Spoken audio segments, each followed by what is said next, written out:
Well, welcome back to the Writer's Block, and we're so thankful to have Paige Clark with us today. We've been talking, we kind of go back to some former social media days together a few years ago. We met online, and we're going to talk more about social media today, so it's kind of fun, little full circle there. But welcome, Paige. We're glad you're here. Thank you so much for having me. I'm so excited. This stuff just gives me life. So I'm so excited to be here again. That's so cool. Well, tell us, I mean, I know you, and Paige is actually one of a few people that we live in the same area, so we've met in real life. But whoever might be listening who's not familiar with you, can you give us a little update? Tell us who you Yeah. are, what you do. Yeah, absolutely. So my name is Paige C. Clark. I work full time as a social media manager, and I've worked in house as a social media manager for, gosh, over 10 years now. And on the side, I also write and I do podcasting and I speak and all of that good stuff, much like all of you. I live in Arizona. I have been married. I have two puppies. No kids, but I'm a proud auntie. And actually, as we're recording this, auntie is being quadrupled again. My sister's having her baby like right now. So, Oh my goodness. so Oh exciting wow. news all around. Oh my goodness. Well, thank you for joining us under Yes. such circumstances. I'm really glad and excited for you to be an auntie again. That's awesome. Yes. She's in a different state, so I also Oh, get a okay. little Well, so I get a you pass on that. you get a pass. Yeah. Well, that's good for us and good for her as well. I'm glad to hear that. Well, so we're going to talk today about Pinterest, and I think Pinterest gets a little overlooked in our writer worlds, and I think it's a real powerful tool.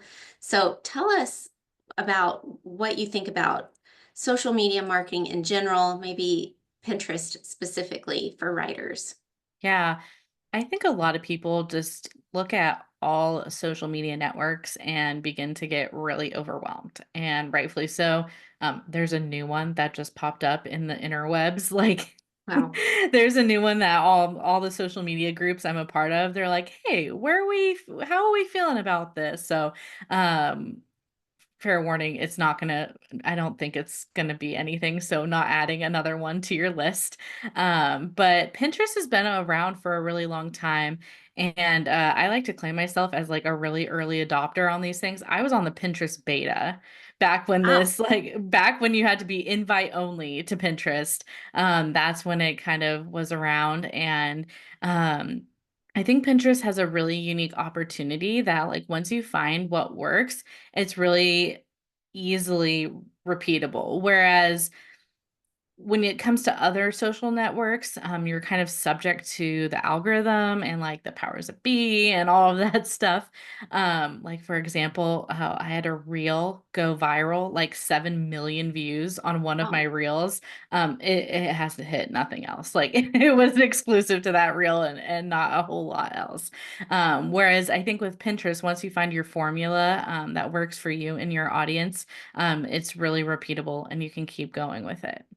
oh, well, that is like a great selling point in and of itself, right? Because I feel like Yes. we always feel that the rules are always changing and the ground is always shifting under our feet. So that's an encouraging thought that you can kind of dig into Pinterest, crack the code, so to speak, and kind of watch it work for you. Is that kind of what you mean?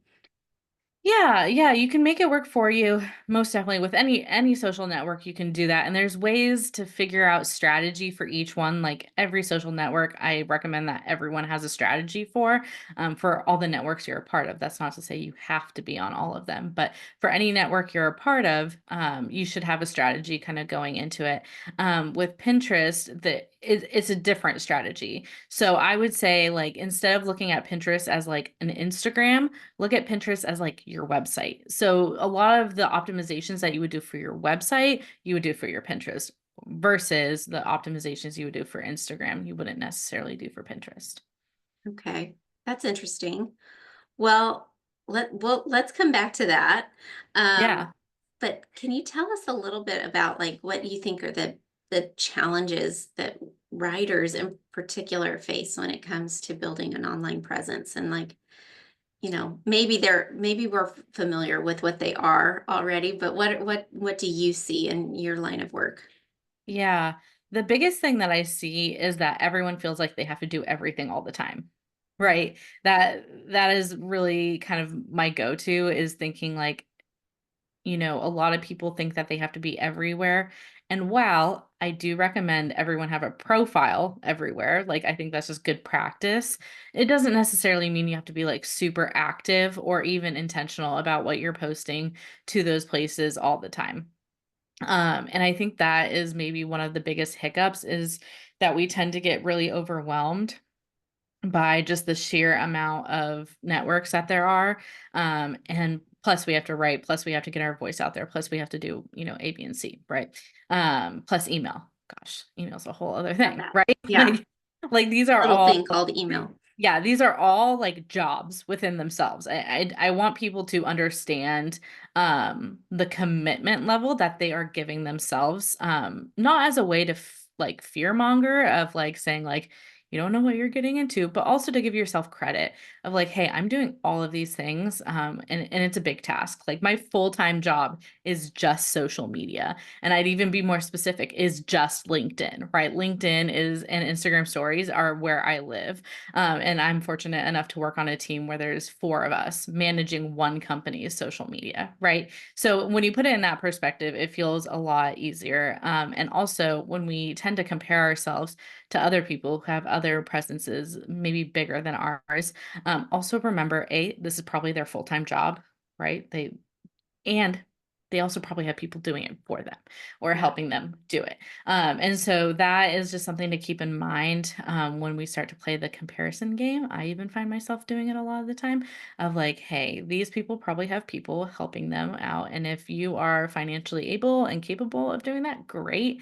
That is props to you. But if you are a solo adventurist in that regard, don't feel shameful around the capacity that you are able to take on as a writer. Mhm. I think that's a good word because I think we do tend to just compare, think that everything is the same, and it's just not. And Yeah. um, you had mentioned earlier you thought it was just good practice to get your accounts on all the platforms. Is that Mm. specifically because you just want to lock down your name on those things? Is that why you would recommend that? Yes. Yeah. Just to lock down your name. You don't even have to check it that often. My Threads account sat dormant for a long time. Um, from like when they started to just a few months ago when I started being really active on Threads. So yeah, I would just say to claim your name and have your person there. You can even put a post there. I know people are doing this with like X because a lot of people are leaving formerly Twitter, and people are just they're keeping their accounts there, but then they're just putting a tweet, or I don't know what they're But calling it now. yeah, I think it's still a they're tweet. Yeah. they're putting a tweet that's just like on their profile, and it just says, "We're not active here. If you want to get in contact with us, meet us here." That's okay. That's Yeah, good. so that's acceptable.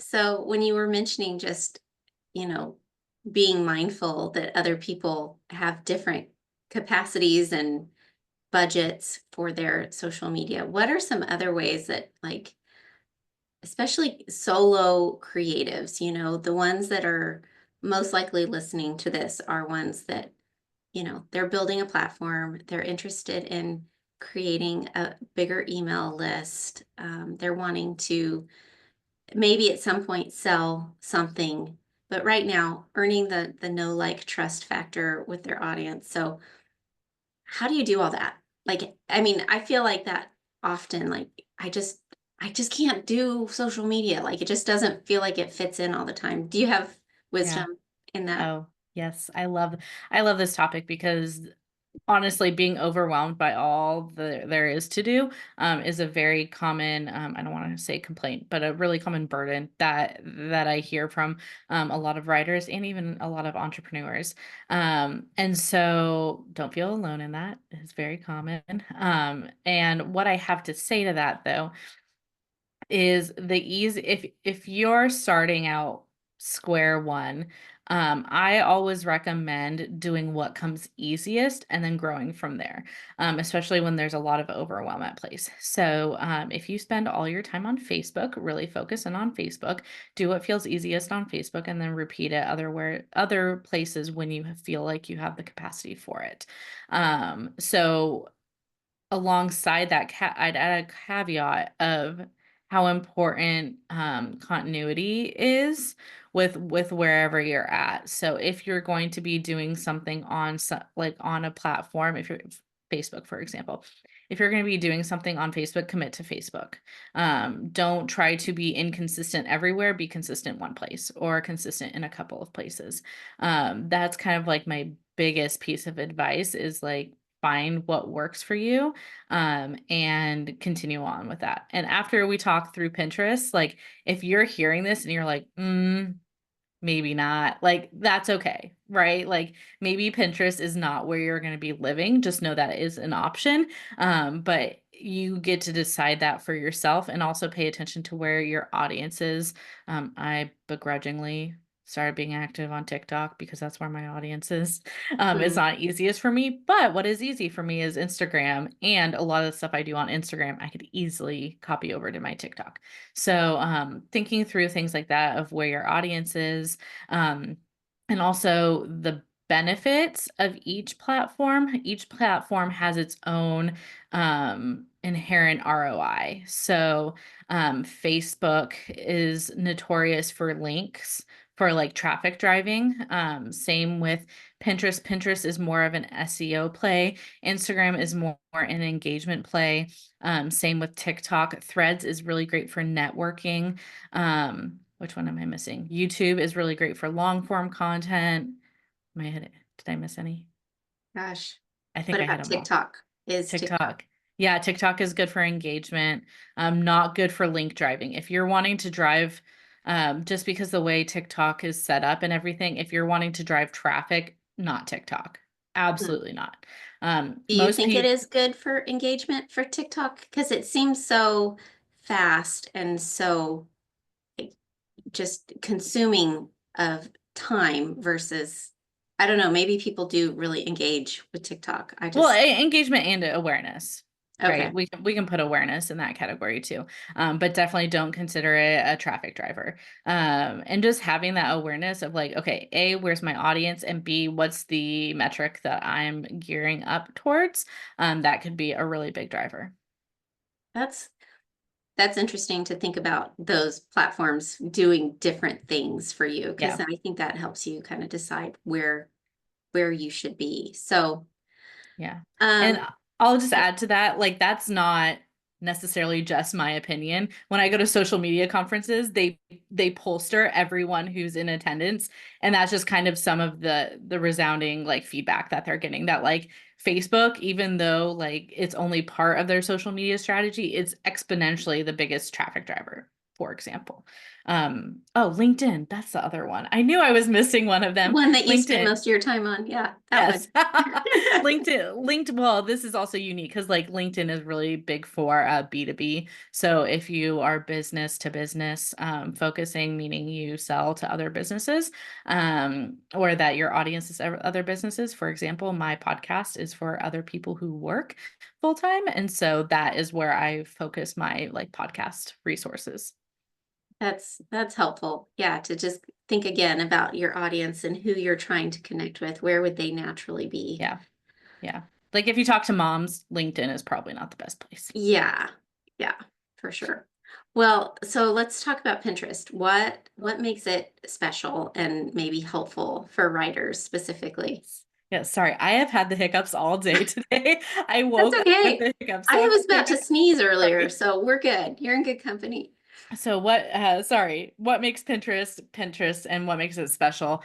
So Pinterest is really key for driving traffic. So if the reason why I say look at Pinterest a lot like your SEO is because that is how it is based. Other social networks are moving towards that. Facebook is so behind, whereas like Instagram is more search oriented and so is TikTok more search oriented. Whereas before you would use like hashtags, we're seeing an evolution where it's actually going towards keywords. Pinterest has been on that train for a while. So Pinterest is really focused around keywords that is embedded into the information. So not necessarily what your image says, although I'll add the caveat that with AI rolling out, I feel like that capacity might be increasing where like where you can have an image and like the text is readable in the image now. That like if you search something in your iPhone and you have a picture of a word that says dog, like you search dog, and not only will your pictures of a dog come up, but the picture of the paper that said the word dog, Mhm, right? So mhm. I feel like that's in the future for Pinterest. But I will say, when it comes to what makes it so popular is the ability to really drive traffic, and also have a little bit of that awareness. You're not going on Pinterest to engage with things. While repins will be helpful, it's more of it's not a vanity metric, but it's more of a back end metric that you can kind of account for how well something has performed.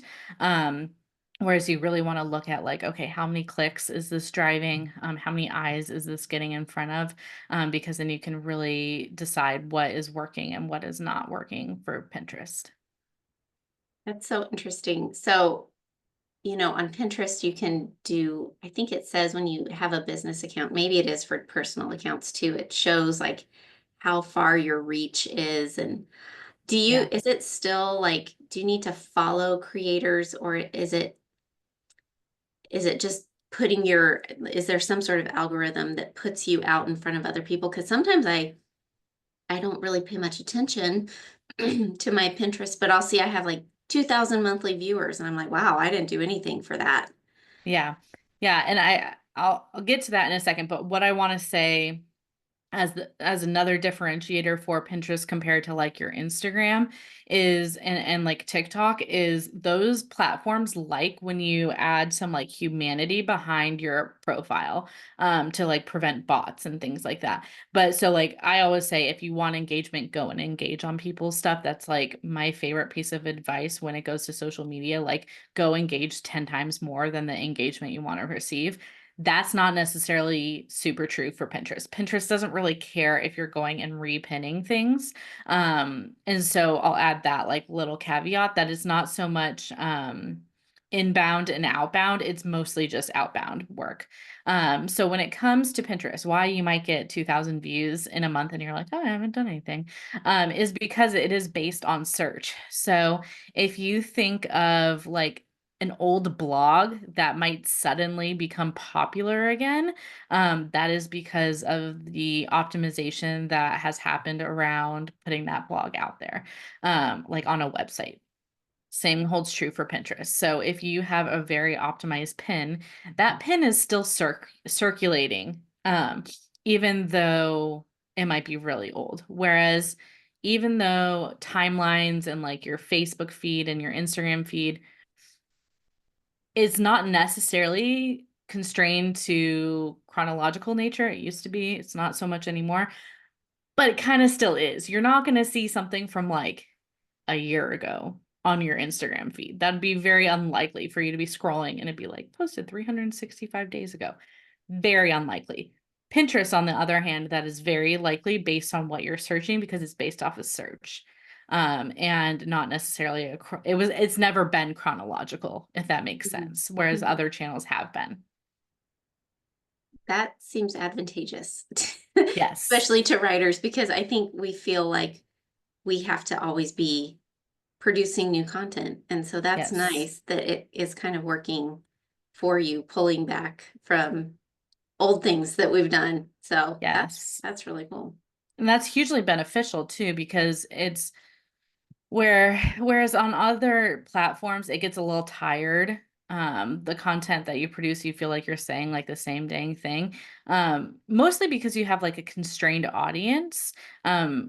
Meaning your stuff is really getting shown 80% of the time to the people who follow you, and then maybe 20% is shown to non-followers.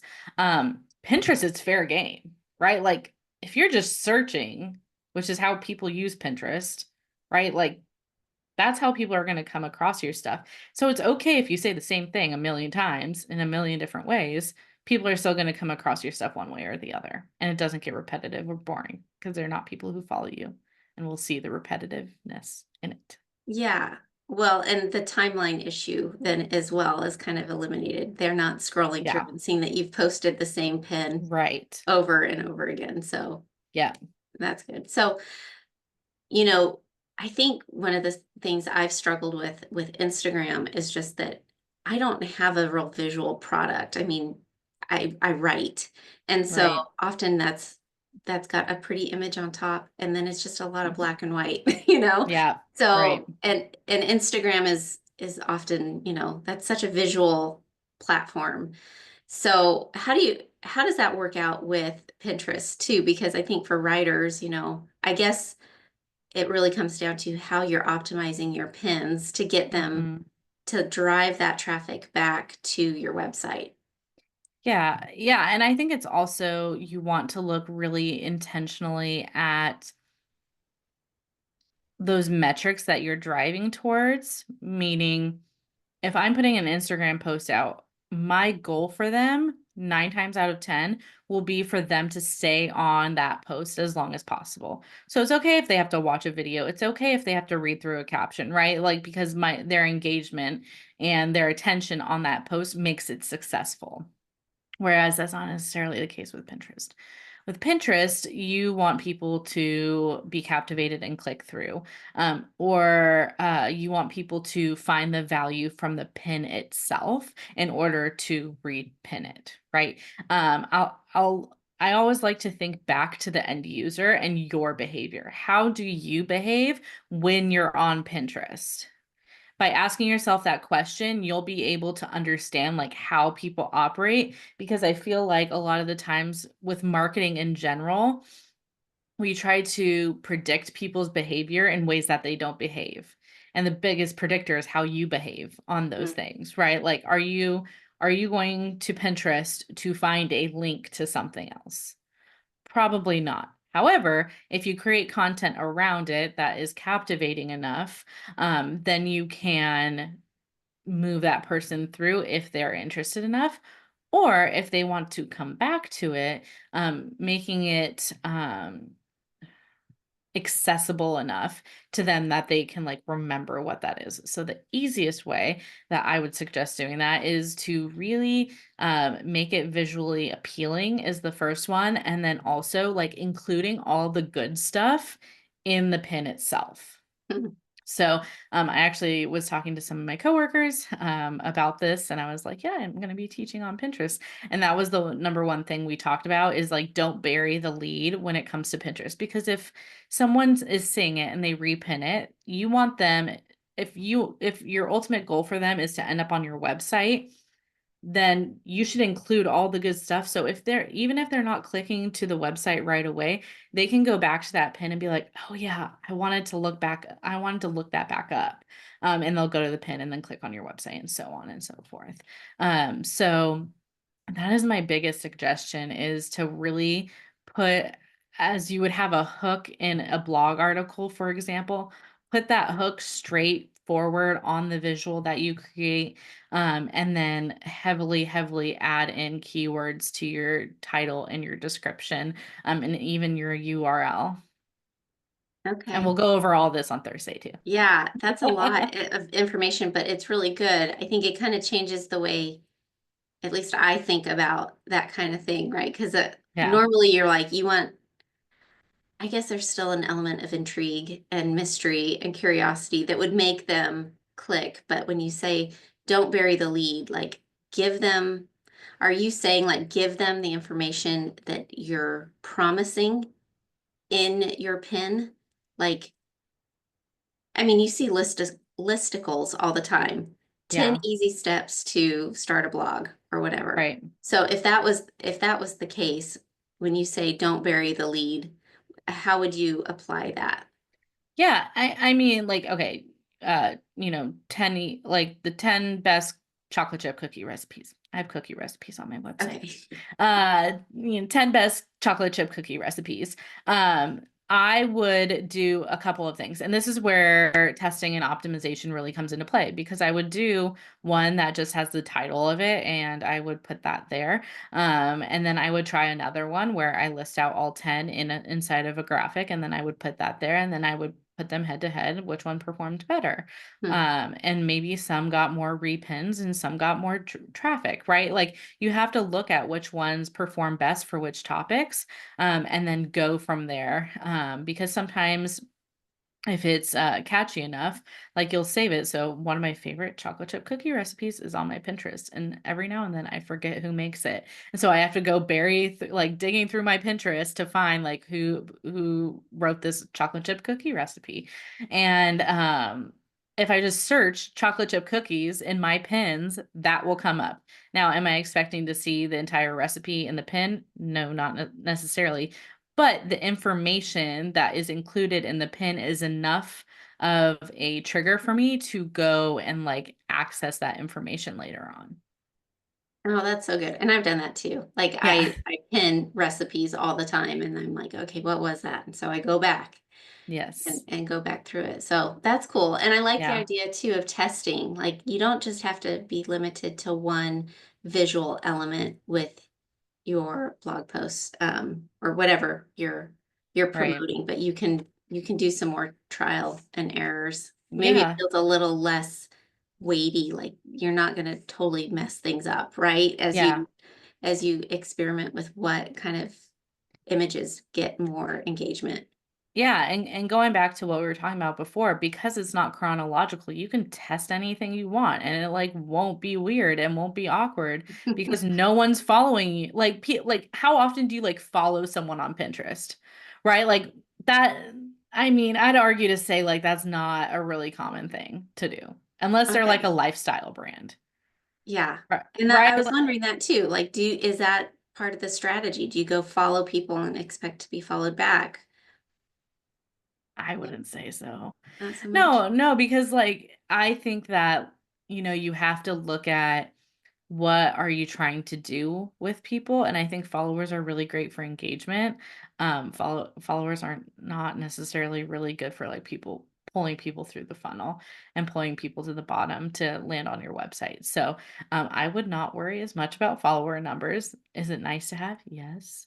But I will say like that those lifestyle brands, those e-com brands, like those people can get away with finding followers, or like having followers as a really solid metric, but I wouldn't necessarily worry about that. I would pay more attention to the success of a pin rather than like the numbers of followers you got from it.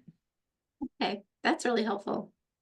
So, do you feel like we talked earlier about, you choosing a social media channel that you feel like is authentic to you, but also where your audience is? Do you think it's easy or hard to kind of reach new audiences within Pinterest?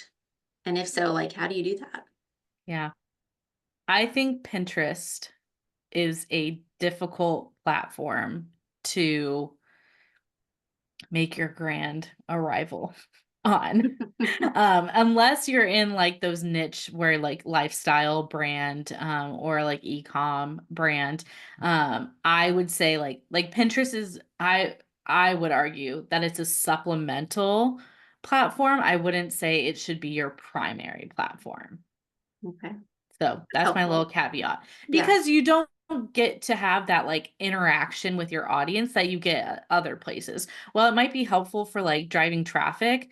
Um, when we think about maybe the end goal of like people buying books from us, um, there's other channels that we can create that relationship to like to where someone might want to spend money with our story because it's a little more personal, right? Like Pinterest is not necessarily a personal avenue, in my opinion.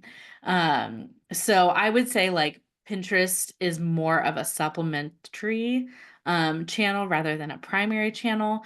Um, and I would say like if you're wondering if you should branch out to Pinterest, if like blog writing and like optimizing your blog feels like your wheelhouse, that is your target, that is what you love to do, then go to Pinterest. Like that's a wise decision, is to make that your next step. If you feel like doing keywords is cumbersome for you, um, I would say like try to stretch yourself a little bit, because that is unfortunately the way that all algorithms are trending. So maybe stretch yourself.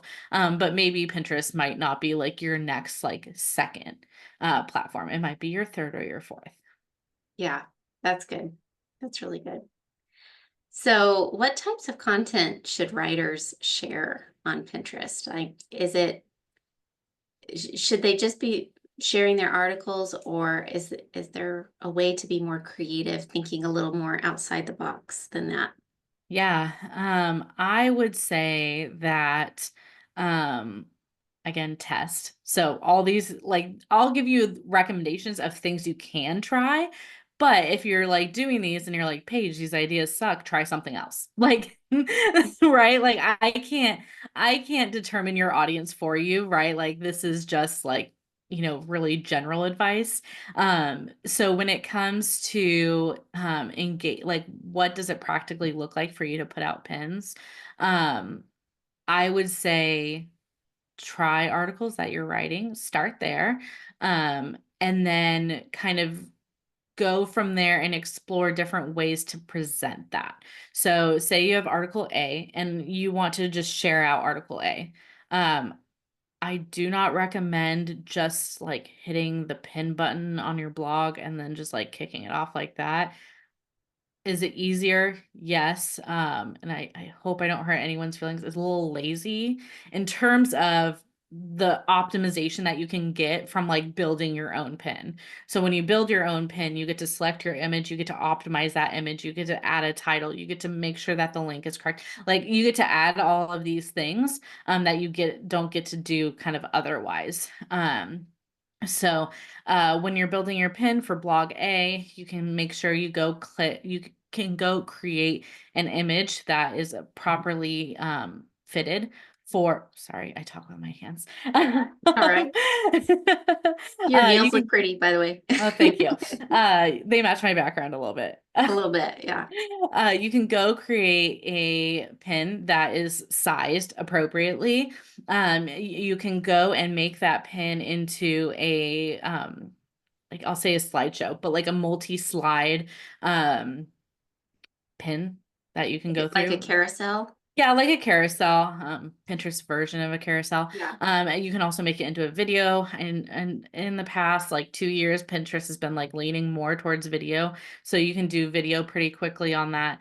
So go ahead and optimize something for Pinterest size. Then you can go and create titles, and you can go create a million titles. And I haven't seen anything algorithmically that says that images cannot be reused.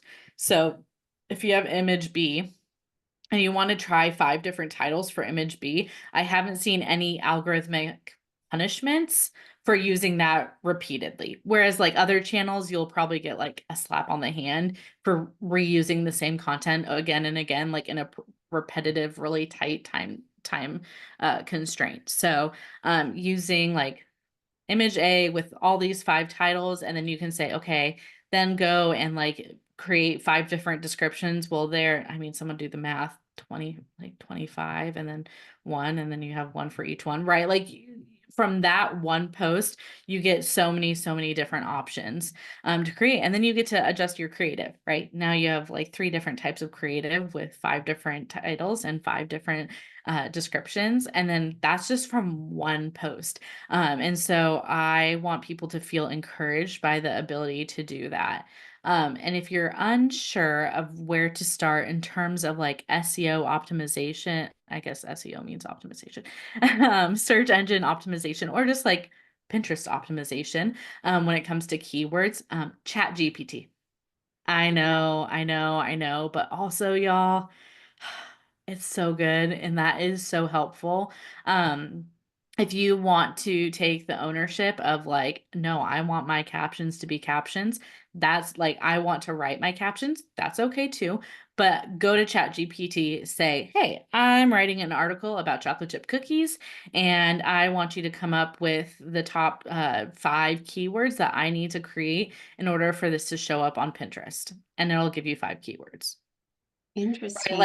like if you want to own your caption and your titles and things like that, if you want that to be your own, you can also ask ChatGPT to help, like, or any, conversational AI. You can ask them to like help you with that. Because I'll be honest, like SEO is not my strong suit. I get how it works, but I also suck at it. And so a lot of the times I go to ChatGPT to help me with these things. And they'll give me like different ideas and I'll try them all and see which one sticks. And if one sticks, then I'm going to repeat that one. That's really great. I always get excited when I hear little hacks like that for Chat GPT because you're like, oh, yeah, I guess it could do that too. I had We just kind of think, ChatGPT. yeah, we were just kind of stuck doing things. Yeah. We've always done them. So Yeah. I that's had them a write great me a tool. script the other day. I was so proud of this one. It wrote me a script to take Excel lines and turn them into Google Doc lines and then take all the information from the Excel like cells and put them into a Google Doc, and like it created like 60 Google Docs for me in the matter of seconds. It was brilliant, you guys. Don't run away from this stuff. It can Yeah, help so much. so awesome how much time savings that can be. Yeah. So Kara asked an interesting question. She was asking about Pinterest for podcasters, and that she said in the past it seemed like maybe that's not the best place for podcasters because if you're linking to a podcast, you're really pulling people off of that platform, right? Because podcasts take longer to consume the information. So, what are is it? Does it work well for podcasters? Do you think? Yes. So how I use Pinterest for my podcast is I actually, sorry, I hope to not sneeze. I use Pinterest for podcasts by doing pull quotes from my podcast, putting them into graphics, and then sharing the graphics out. So that has been my experience with Pinterest. You could do video clips, but like also like people aren't really listening to things when they're on Pinterest, right? You're more so like visually consuming things, whereas like TikTok, I feel like you could get away a little bit more with like the audio of it.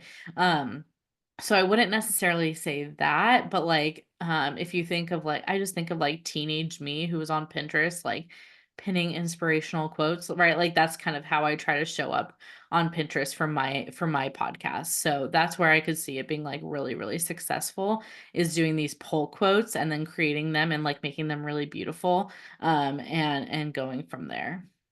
So it's still, even though a podcast would be an auditory experience, you're Right. kind of making it a visual experience for Yeah. Pinterest. Yes, yeah, Yeah. and then I reuse that. I don't want people to hear this and then think like it just lives in a silo. The graphics that I use for Pinterest for these pins also go on my website and they also go on my Instagram whenever I share this out. And these ones get sent to the guests for them to share out also. So like that is like 4 ways that like one graphic can be used. And so like I don't want you guys to feel like, oh, I have to create like you might have to resize it, but like don't feel like you have to recreate the wheel every time you reshare these things out.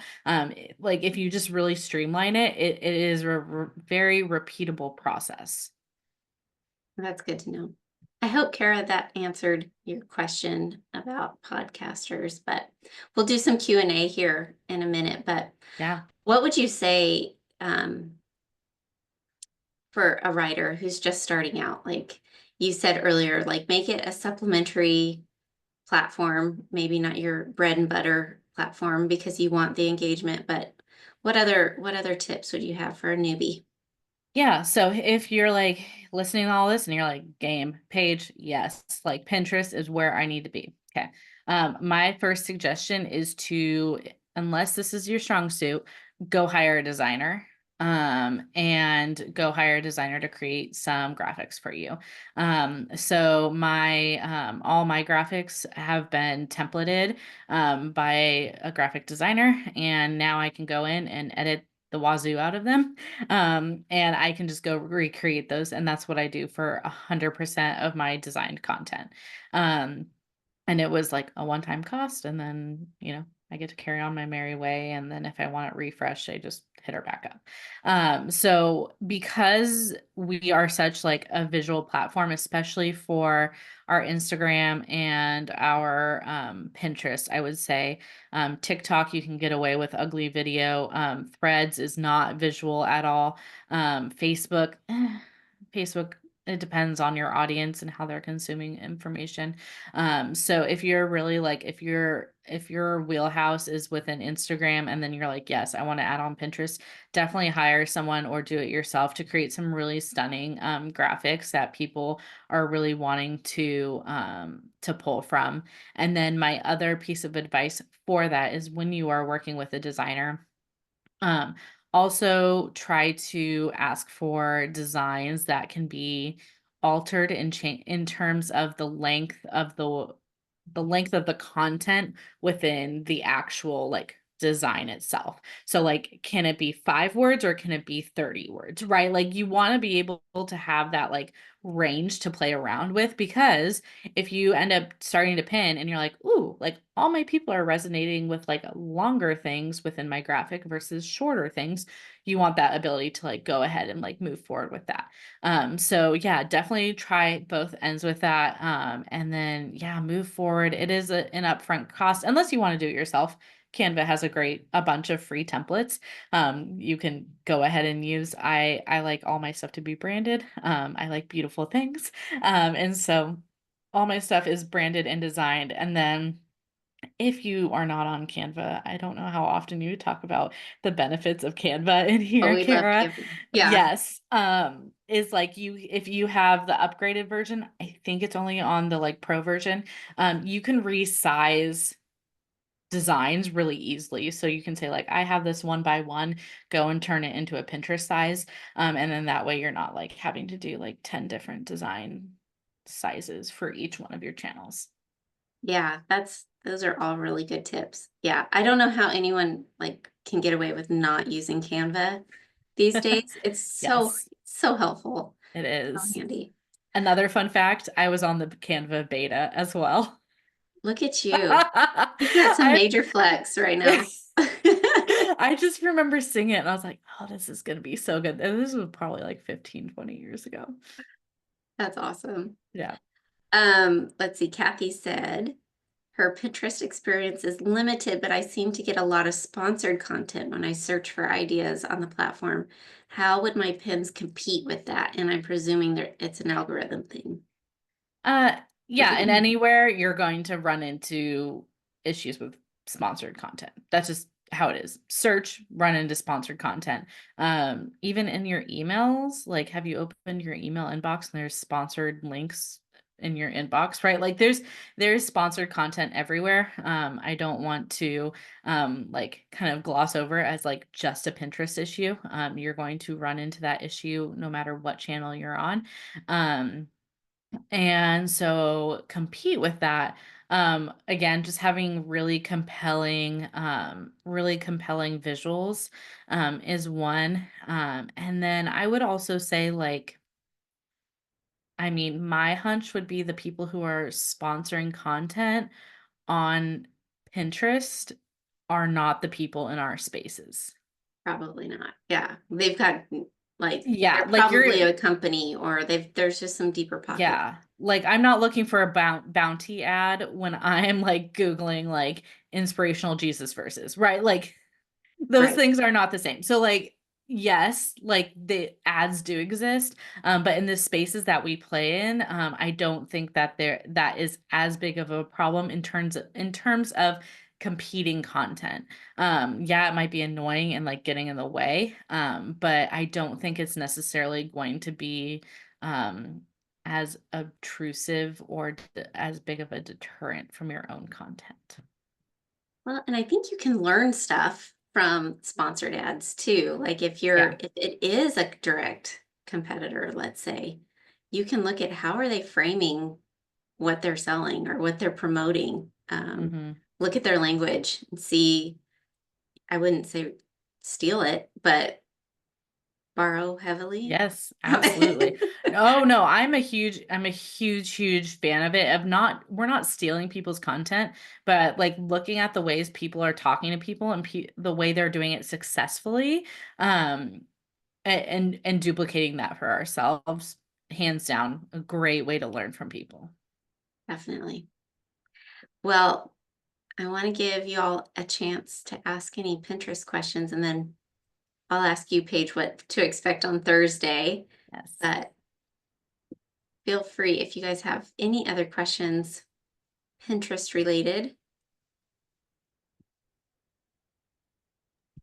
I'm not sure if this is just Pinterest related. Sorry, I've been cooking and doing stuff all morning, so I look terrible. So I would scare you.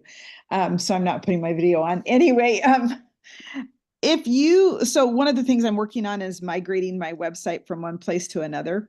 And I have all of the links, well, most of the links to my blogs and stuff on Pinterest right now. Will those links also migrate, or will those all be dead then after I change my website over? It depends how you redirect.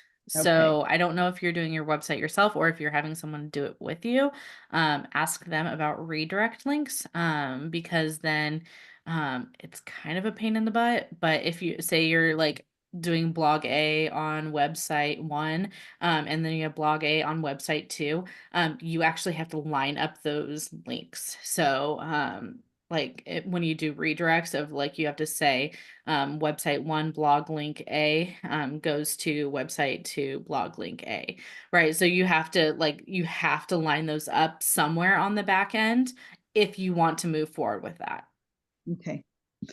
I have an appointment tomorrow morning at 8:30. Carrie, very, very happy to hear that, right? Yes, That'll be one of definitely. my questions for them. Yes, I yes, think for I sure. think it's yeah, if you can get somebody to do the redirects for you, it can be kind of seamless, but you do need, especially if your URL is changing. Yeah. Yeah. And also if it's like old content that you're kind of moving past, I know there's like a lot of blog content on my website that's like really aged and like not really worth carrying over. That redirect link could just be back to your blog or back to your website, right? Like it doesn't have to be a one-to-one switch for that stuff that you're like, I don't Okay. really care about it. Yeah, that's good to know. Well, Paige, tell us what you're going to talk about on Thursday.